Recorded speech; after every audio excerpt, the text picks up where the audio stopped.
মধ্যে জানেন যে আমরা কিছু সমস্যা দেখতেছি রেলের, যেগুলো সমস্যার মধ্যে অন্যতম সমস্যা হচ্ছে টিকিট কাটা। আমরা আহ, আমার নিজস্ব কয়েকটা বিষয় আমি তুলে ধরি, যেটা কয়েকদিন ধরে আমরা নিজে ফেস করতেছি।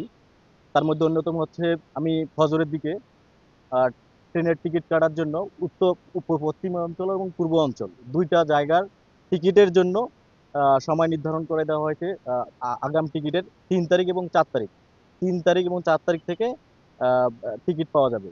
তো তারই প্রেক্ষিতে আমরা 4, 5, 6 3 দিনে ট্রাই করি যে ট্রেনের টিকিট কাটবো, অগ্রিম টিকিট 14, 15 এবং 16 তারিখ, এই 3 দিনের টিকিট কাটবো। তো এরই প্রেক্ষিতে 4 তারিখে আমরা যখন পশ্চিমাঞ্চলের ট্রেনের টিকিট সকাল 8টায়, আর পূর্বাঞ্চলের ট্রেনের টিকিট ছাড়ে হচ্ছে দুপুর 2টায়। তো সকাল 8টায় ঢুকার আগেই আমরা আহ, ভোরের দিকে লগ ইন করে রাখি যেন টিকিটটা কাটতে পারি। ভোরের দিকে লগ ইন করার পরে দেখি যে 7টা 59-এর দিকে আমরা ঢুকি যে টিকিট অনলাইন পোর্টালে চলে আসছে সবগুলো টিকিট।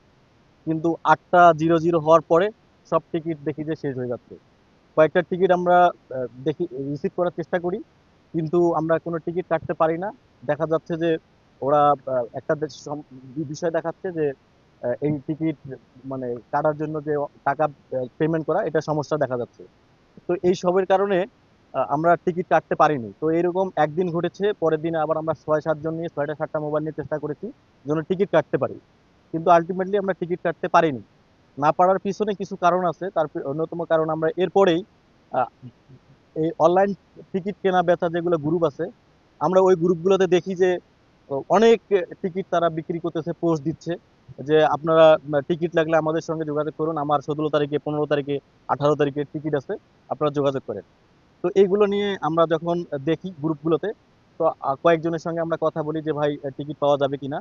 তো 2-1 জনের সঙ্গে আমরা কথা বলে দেখেছি যে তারা এরকম টিকিট কিনেছে, কেনার পরে এক টিকিট, একজন ব্যক্তির টিকিট আরো 10 জনকে বিক্রি করেছে, 10 জনের কাছে বিক্রি করেছে।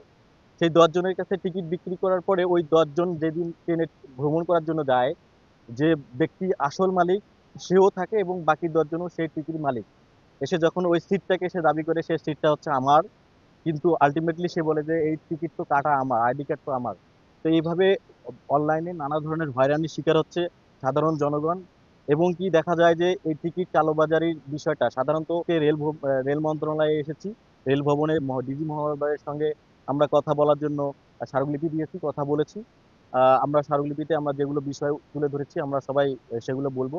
এগুলোর সাথেও সামনে আমাদের আমাদের যে ট্রেনের যাত্রা শেষ হওয়ার পরেও দেখা যাবে যে আমাদের বাসের যে যাত্রা শুরু হবে, এই বাসের যাত্রায়ও এখন সামনে ইরানের যে যুদ্ধের বিষয়কে কেন্দ্র করে অনেক কালোবাজারি বা অনেক সিন্ডিকেট এখানে আছে।